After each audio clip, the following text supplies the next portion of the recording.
आज हम आए हुए फ्लावर शो 2024 अहमदाबाद में और अभी हमें यहाँ से फ्लावर शो का टिकट लेना था जिसकी प्राइस थी 50 रुपीज़। मंडे से फ्राइडे टिकट का प्राइस 50 रुपीज़ रहता है और सैटरडे संडे को ये 75 रुपीज़ रहता है। अगर आप ऑनलाइन बुकिंग करवाना चाहते हैं तो इनकी वेबसाइट से भी बुकिंग कर सकते हैं और ये स्कैनर दिया हुआ है, इससे आप बुकिंग करवा सकते हैं जिससे आके आपको यहाँ पे लाइन में खड़ा रहना ना पड़े। ये फ्लावर शो का एंट्री गेट है, यहाँ पे आपको टिकट बताना होता है।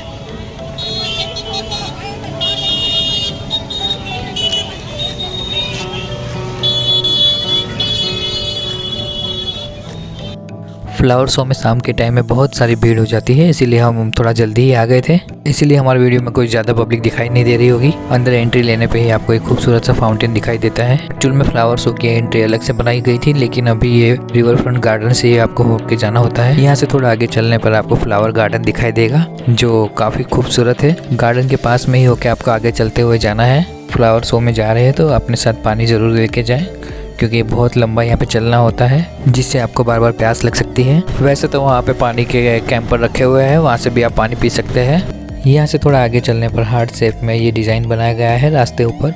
ये देखने में काफ़ी सुंदर लगता है और लोग यहाँ से ही फोटोग्राफी करना स्टार्ट कर देते हैं। यहाँ से पास में देखेंगे तो ये रिवर फ्रंट गार्डन दिखाई दे रहा है जहाँ फाउंटेन चल रहा है। ये उसी गार्डन में अंदर लगे हुए फूल दिखाई दे रहे हैं आपको। थोड़े आगे चलने पे हमें ये टेडी दिखाई देता है जिससे पौधे को काट के टेडी बेयर का शेप दिया गया है। उसके साथ बच्चे काफी फोटोज खींच रहे थे और बड़े भी। थोड़े आगे जाने पे हमें ऐसे फिर से कैंपर्स दिखाई दिए पानी के, जो लोगों की सेवा में जल सेवा अरेंज की गई है यहाँ पे। पीछे देखने से आपको अटल ब्रिज दिखाई दे रहा है जिसका नजारा काफी खूबसूरत दिखाई दे रहा था। थोड़ा आगे चलने पर हमें फाउंटेन दिखाई दिया एक जो काफी खूबसूरत था यहाँ पे। यहाँ से थोड़ा आगे चलने पर ये फ्लावर पार्क खत्म हो जाता है और उसके आगे आपको अटल ब्रिज का मेन रास्ता दिखाई देता है जहाँ से आप फ्लावर पार्क में जा सकते हैं, दूसरी साइड फ्लावर शो में जा सकते हैं और एक रास्ता सीधा अटल ब्रिज पे जा रहा है। यहाँ पे आपको एंट्री करते ही फूड कोर्ट दिखाई देगा जहाँ पे आप कुछ भी नाश्ता कर सकते हैं। यहाँ पे आइसक्रीम दाबेली वगैरह स्नैक्स मिल जाते हैं आपको। ये अटल ब्रिज का एंट्री है, यहाँ से आपको एंट्री करना होता है, लेकिन आज हम अटल ब्रिज नहीं जाएंगे, हम स्पेशल फ्लावर शो के लिए यहाँ पे आए हुए हैं। अटल ब्रिज घूमने के लिए आपको अलग से टिकट लेना रहेगा। यहाँ पे आप देख सकते हैं बच्चे भी स्कूल पिकनिक में यहाँ पे आए हुए थे। यहाँ से आगे चलने पर फ्लावर शो का मेन एंट्री स्टार्ट होता है। हर साल यहीं पे फ्लावर शो का अरेंजमेंट किया जाता है। आप अंदर एंट्री लेते ही आपको ये स्टॉल्स दिखाई देंगे। हमने सोचा पहले यहाँ पे घूम लेते हैं फिर आगे चलते हैं। यहाँ पर आपको मोस्टली गार्डनिंग में जो हेल्पफुल हो ऐसे टूल्स के स्टॉल्स लगे हुए थे जिसके अंदर अलग अलग प्रकार के खातर और अलग अलग प्रकार के सीड्स के ये स्टॉल्स थे। पास में एक मुखवास का स्टोर था, उसके आगे आरस पत्थर के पोट बना हुआ एक स्टोर था। के आगे एक और स्टॉल था, वहाँ पे ऑर्गेनिक पौधे और कुछ जड़ी बूटियाँ जैसे कुछ मिल रहा था जो उनके शायद सीड्स थे जिससे वो पौधे फ्लावर्स के होंगे या फिर अलग अलग प्रकार के होंगे। उनकी फ़ोटो लगा रखी थी वहाँ पे। इस स्टोर में लॉन कटिंग मशीन है, उसके पास वाले स्टोर में पौधों को पानी पिलाने के अलग अलग प्रकार के फव्वारे और पाइप्स वगैरह का स्टोर है। उससे आगे थोड़ा चलेंगे तो खातर वाले करके ये एक स्टोर है, वहाँ पे अलग अलग प्रकार का खातर मिल रहा था। उसके आगे जाने पर एक और फ्लावर पॉट का एक स्टॉल था, यहाँ पर बड़ी बड़ी साइज के पॉट्स थे। ऑल ओवर यहाँ पे गार्डनिंग का सब सामान मिल रहा था। जैसे ही सब स्टॉल्स खत्म होते हैं उसके आगे फ्लावर शो स्टार्ट होता है। यहाँ पे आप देख सकते हैं ये यूनिकॉर्न्स बनाए हुए हैं, ये फ्लावर्स के बनाए गए हैं और इनका शेप भी अलग अलग दिया गया है। दूर से देखने से ऐसा ही लगता है कि जैसे ये यूनिकॉर्न फ्लाइंग करने वाले हो। इसके आगे चलने पर हम दूसरे स्ट्रक्चर देखेंगे, ये है एक मस्कीटो शायद। ये दूर से देखने से ही काफ़ी अच्छा लग रहा था, इसके विंग्स भी फ्लाइंग हो रहे थे। इस बार फ्लावर शो में कुछ यूनिक अट्रैक्शंस हैं। फ्लावर शो अहमदाबाद में साल में एक ही बार होता है। ये 25 दिसंबर से स्टार्ट होता है और 14 जनवरी तक चलता है। ये अर्थ का स्ट्रक्चर बनाया गया है जो वेस्ट इलेक्ट्रिक मटेरियल से बनाया गया है जैसे कि मदरबोर्ड वगैरह से। ये छोटे प्लांट और फ्लावर की वॉल बनाई गई है जिसमें 5 गेट है। फ्लावर शो में आपको रोजेस की 100+ वेराइटीज देखने को मिल जाएगी। ये मंगलयान का स्ट्रक्चर बनाया गया है। ये फ्लावर शो का स्टार्टिंग पॉइंट है, तो पब्लिक यहीं से फोटोग्राफी करना स्टार्ट हो जाती है। इसके पास में चंद्रयान का रॉकेट है जिसके अंदर चंद्रयान को अंतरिक्ष में भेजा गया था और ये चंद्रयान है। इसके पीछे ये जो गेट हमने पहले देखे थे 5 गेट, उसके अंदर से ये गेट है, इसके अंदर से हम आगे जाएंगे। ये गेट दूर से देखने से काफ़ी खूबसूरत लग रहे थे, लोग यहाँ पे फोटोग्राफी भी कर रहे थे। यहाँ पे आप देख सकते हैं ये छोटे छोटे प्लांट्स और फ्लावर्स मिला के ये गेट बनाए गए हैं। फ्लावर शो का मेन मोटिव यही है कि लोगों को गार्डनिंग के विषय पर जागृत किया जाए जिससे लोग समझ सके कि कैसे rooftop gardening, office garden, net house और किचन गार्डन कैसे बना सके। और यहाँ पर आपको फ्लावर की वॉल दिखाई दे रही है जो काफ़ी लंबी है यहाँ से और इसके बीच में ही ये स्ट्रक्चर बना हुआ है। ये पाटन का सूर्य मंदिर का स्ट्रक्चर यहाँ पे बनाया गया है जो काफ़ी सुंदर लग रहा था। यहाँ पे इसके आसपास फ्लावर को रेनबो स्टाइल में सजाया गया है, जिससे ये काफ़ी खूबसूरत लग रहा था। इसका डिज़ाइन भी काफ़ी यूनिक लग रहा था। प्लांट को इस तरह कटिंग करके बनाया गया है जिससे काफ़ी रियलिस्टिक लगे। इससे आगे थोड़ा चलने पर हमें 2-3 स्ट्रक्चर और दिखाई दे रहे थे। ये फर्स्ट वाला था पिकाचू का स्ट्रक्चर। पिकाचू अपने गेम से काफ़ी फेमस हुआ था और इसके पास में ये मिनी का स्ट्रक्चर है और ये मिकी माउस का दूसरा स्ट्रक्चर था इसके पास में। उसके बाद में हम एक और वॉल क्रॉस करके आगे गए जो प्लांट्स की और फ्लावर्स की ही बनी हुई थी।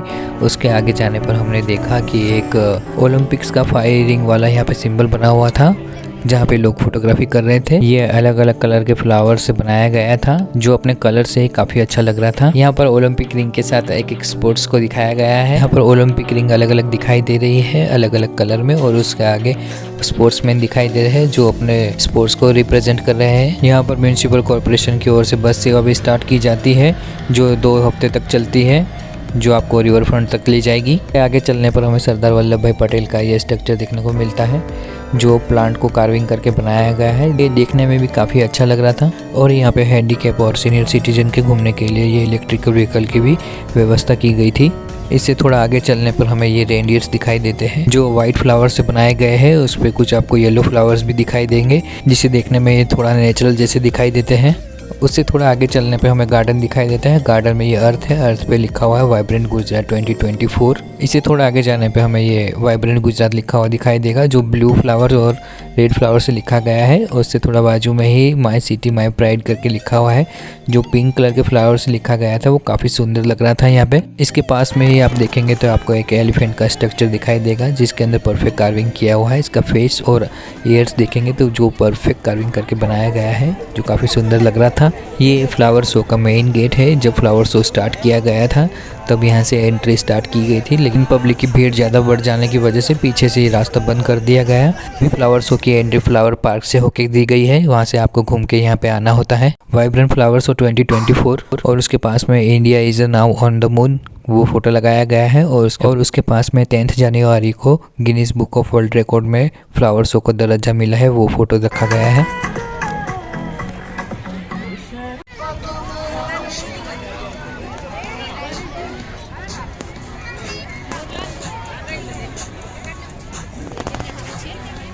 यहाँ पे हमारे नेशनल बर्ड पीकॉक का स्ट्रक्चर बनाया गया है जो आयरन से बना हुआ है।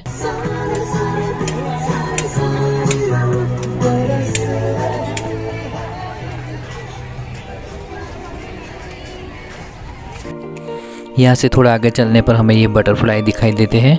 यहाँ पर 2 बटरफ्लाई बने हुए थे जो आमने सामने थे। उसके अंदर एक पिंक कलर का था और उसके सामने की साइड एक रेड कलर का बटरफ्लाई बना हुआ था।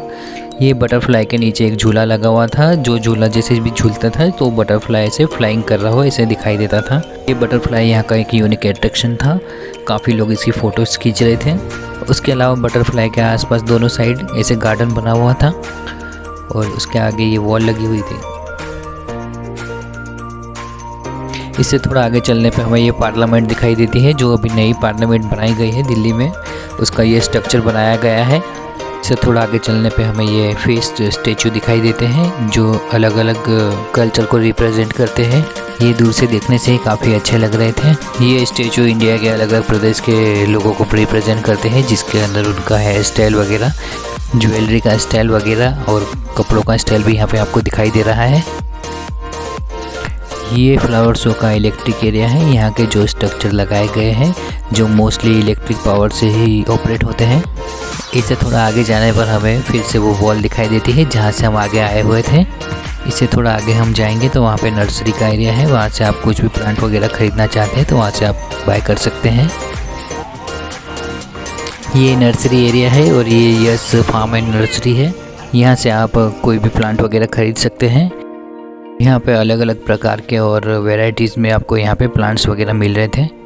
ये दूसरी नर्सरी है, उसके पास में ही थी रॉयल इज़राइल नर्सरी, जो इजरायली खेती की जाती है उसके रिलेटेड यहाँ पे प्लांट वगैरह मिल रहे थे। इजरायली खेती के जो प्लांट होते हैं वो मोस्टली इंडोर गार्डन वगैरह में यूज़ होते हैं। इससे थोड़ा आगे चलने पे हमें ये बजरंग फार्म एंड नर्सरी दिखाई देती है। यहाँ पे भी प्लांट्स थे वो काफ़ी यूनिक थे।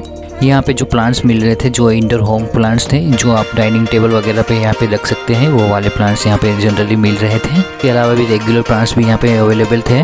पास में ही चामुंडा नर्सरी एंड फार्म आया हुआ था, उनके पास भी काफ़ी यूनिक प्लांट्स थे और काफ़ी बड़ी साइज़ में भी उनके पास अवेलेबल थे। यहाँ पे आपको रोजेज़ के अलग अलग प्लांट्स दिखाई दे रहे होंगे और ये संजय नर्सरी है, उसी के पास में आई हुई थी। ये एक डोम टाइप में बनी हुई थी। इसके अंदर आपको गार्डनिंग प्लांट्स वगैरह मिल रहे थे। मोस्टली पब्लिक जो फ्लावर्स से घूमने आई थी वो यहाँ से प्लांट्स बाय कर ही रही थी। और ये है महाराष्ट्र की फेमस अपूर्वा नर्सरी पे इंडोर गार्डन में यूज़ होने वाले स्ट्रक्चर भी यहाँ पे मिल रहे थे, जो देवी देवताओं के बने होते हैं, वो आप यहाँ देख सकते हैं। और ये एलोवेरा पॉट है जो बहुत सारे हैं। उसके अलावा गार्डनिंग के लिए बर्ड नेस्ट भी वगैरह भी मिल रहा था। और ये है हैंडमेड फ्लावर पॉट जो हाथ से ही बनाया जाता है। नर्सरी का एरिया ख़त्म होते ही हम थोड़ा आगे चले। थोड़ा आगे चलने पे हमें ये स्ट्रक्चर दिखाई दे रहा था। यहाँ पे बड़ी साइज़ के पम्पकिन रखे हुए थे, उसके साथ में ये एप्पल्स वगैरह भी थे। स्ट्रक्चर काफ़ी खूबसूरत दिखाई दे रहा था। थोड़ा आगे चलने पर ये फूड कोर्ट एरिया है। फूड कोर्ट एरिया में दूर से काफ़ी सारी पब्लिक दिखाई दे रही थी। तरह तरह का स्नैक्स वगैरह मिल रहा था, जिसमें लाइव ढोकला, आइसक्रीम, फूड वगैरह में बहुत सारी आइटम्स यहाँ पे मिल रही थी। यहाँ पे देख सकते हैं भैया ने फ्राई पोटैटोस पानी के ऊपर लगाए हुए हैं। इससे आगे थोड़ा चलने पे भेल, कुल्फ़ी वगैरह का ये एक स्टॉल्स था।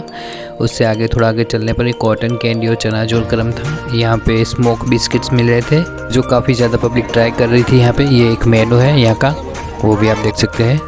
इससे थोड़ा आगे चलने पर मेडिकल टीम इमरजेंसी के लिए यहाँ पे लगाई हुई थी। फ्लावर शो में आए हुए किसी को भी कोई मेडिकल इमरजेंसी होती है तो वो यहाँ पे आके तुरंत कांटेक्ट कर सकता है। उसके अलावा यहाँ एक साइड में व्हील चेयर भी रखी हुई थी और यहाँ से हमें बाहर जाना था। ये रास्ता वापस फ्लावर पार्क गार्डन में जाना था, हम यहाँ से वापस वहीं जाएंगे।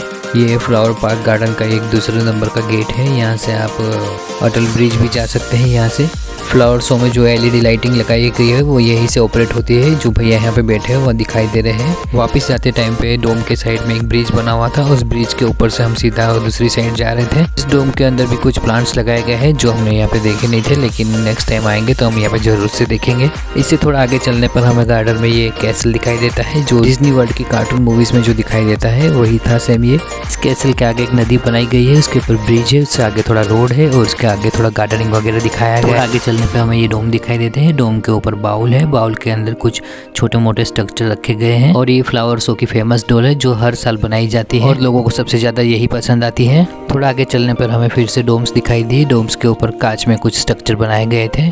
ये दोपहर का टाइम था तो ये अच्छे नहीं लग रहे थे, नहीं रात के टाइम जब लाइटिंग की जाती है तो ये काफ़ी सुंदर दिखाई देते हैं। इसके पास में एक दूसरा गार्डन था, उस गार्डन के अंदर ये आप देख सकते हैं ये हॉर्स बना हुआ है। ये प्लांट को कार्विंग करके बनाया गया है।